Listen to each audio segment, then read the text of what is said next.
3. Petit 3. Saïgon, ville coloniale. Donc les villes sont le principal lieu d'implantation des Européens, même s'ils restent une minorité dans la plupart des cas, sauf à Alger où ils sont majoritaires. Dans les campagnes ou en brousse, la composition des sociétés est à peine modifiée par la situation coloniale. Les populations étrangères y sont également concentrées, chinois et indiens dans les villes essentiellement d'Asie. En situation coloniale, on constate également un rythme de croissance démographique élevé des villes, avec une migration de main-d'œuvre venue des campagnes, des autres colonies et des autres pays. Les villes sont des têtes de pont et interfaces privilégiées avec la métropole. Les villes ont joué un rôle majeur dans le processus de colonisation. Ce sont des lieux d'arrivée, de départ et de mainmise sur l'arrière-pays grâce à la construction de routes et de voies ferrées. Le développement de ces infrastructures de transport ou portuaires est réalisé dans de nombreux investissements.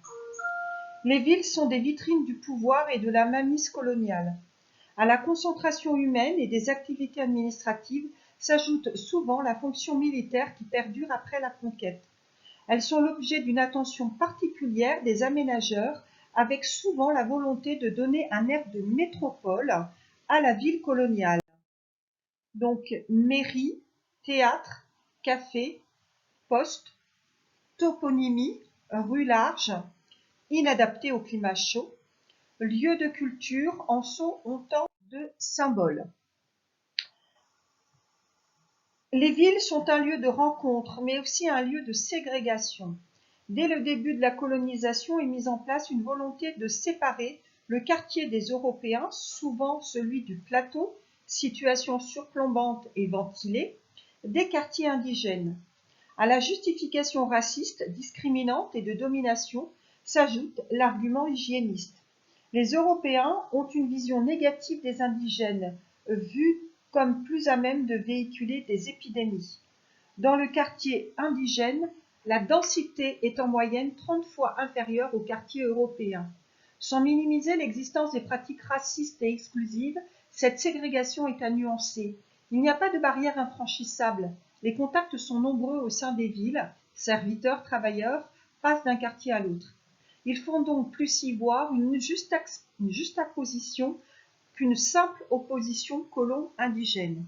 Donc vous avez ici 3 extraits de texte qui présentent la situation coloniale donc à Saïgon.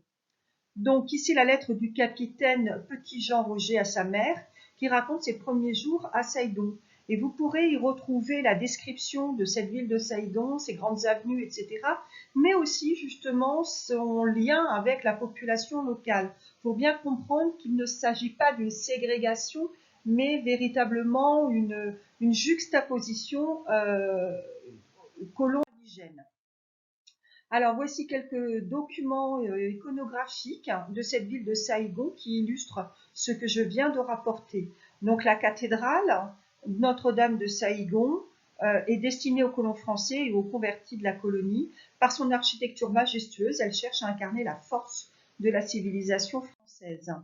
La population de Saïgon, où vous le voyez, les Européens sont largement minoritaires.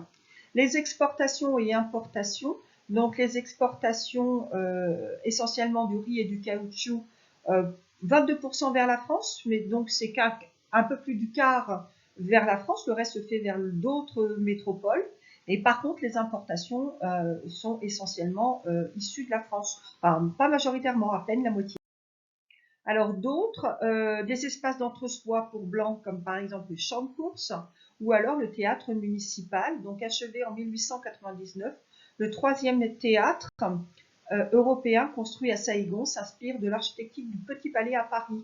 Il accueille régulièrement des troupes venues de Paris. Je vous renvoie pour les photographies du théâtre de l'architecture du Petit Palais au travail, au chapitre sur permanence et mutation de la France. Le boulevard Bonnard à Saïgon, où vous voyez ce mélange de population. Et ici, maintenant, la synthèse de l'expansion coloniale française sous forme d'organigramme. Vous avez celui-ci et celui-ci. À vous de réviser maintenant.